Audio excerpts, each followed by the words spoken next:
pa naman po natin, eto daw. Sabi nung isang mamang mataba, mga kababayan, yung mukhang hindi naliligo, mukhang isang taon nang pong hindi naliligo, hindi man lang marunong atang maglibag ito. Kahit maitim ako, kahit ganito yung kulay ko, mukha pa rin naman akong malinis kahit papaano, no?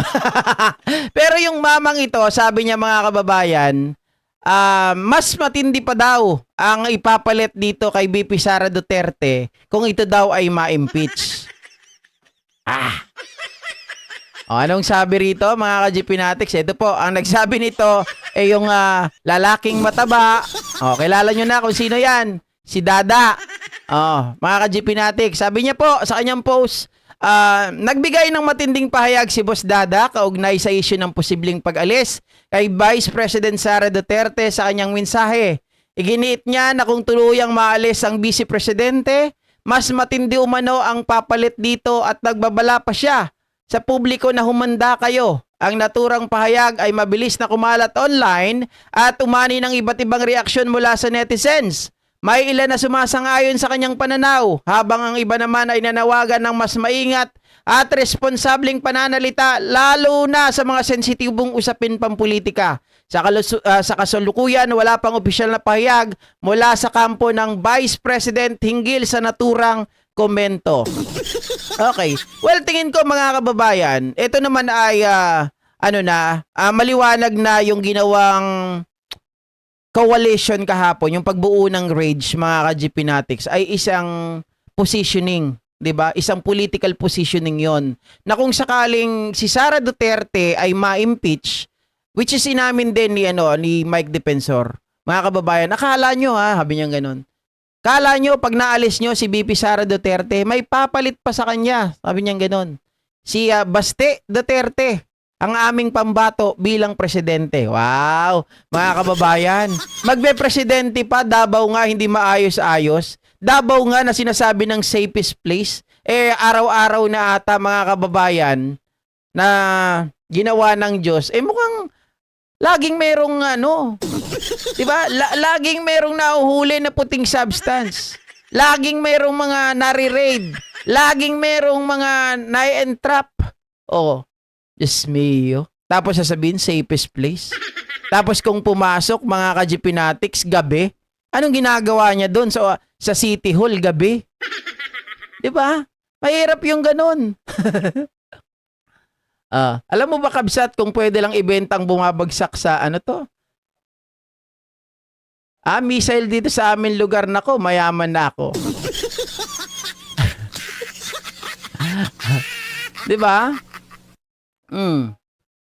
So, maliwanag naman mga ka-GP Natics na talagang pinaghahandaan po nila. Kasi nga hindi nila alam, hindi nila ma-predict kung ano ang pwedeng mangyari sa impeachment laban kay Duterte, kay Sara.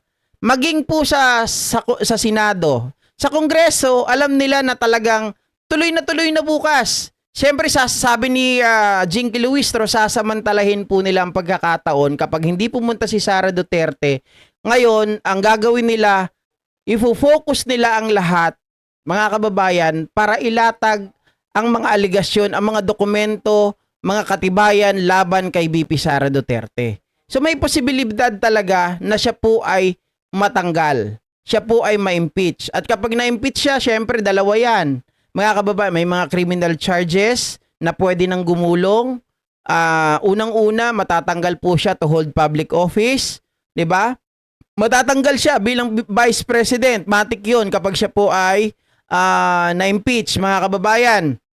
Pangalawa, yung pinakamabigat, yung magkakaroon po ng perpetual disqualification. Kasi pag perpetual disqualification, either local or national, she can no longer, mga kababayan, able to run. 'Di ba? Hindi na pwede si Sara Duterte. She is not eligible anymore. So ngayon, gagawa sila ngayon ng kanilang syempre plan, hindi ko na alam kung anong plan. Plan M na daw ata 'to eh. Yung pagtakbo, mga kababayan. Kung sakasakali nitong si Baste Duterte bilang presidente ng Pilipinas, mga ka-GP Natics. Wow. Ayop. Pero sabi naman ni Robin, mga ka-GP Natics, Sa isang pahayag niya, ay ito naman yung kanyang pahayag. Pinakamagandang mamuno sa atin kundi isang Duterte. Meron tayong future president na Inday Sara Duterte. Magkakaroon din tayo ng future president pa na Baste Duterte. Aray ko, mga kababayan.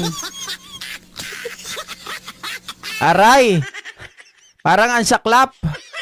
Parang ang Pilipinas ay mananatiling nasa ibaba, no?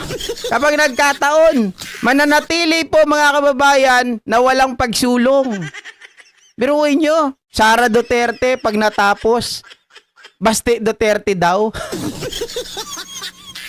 Ang saklap ng buhay natin yan kapag nagkataon. 'Di ba? Mga ka-GP Natics, saan pa kaya tayo pupulutin? Kung may pera lang tayo, sapat, pwede na tayong pumunta ng ibang bansa, no? Oh.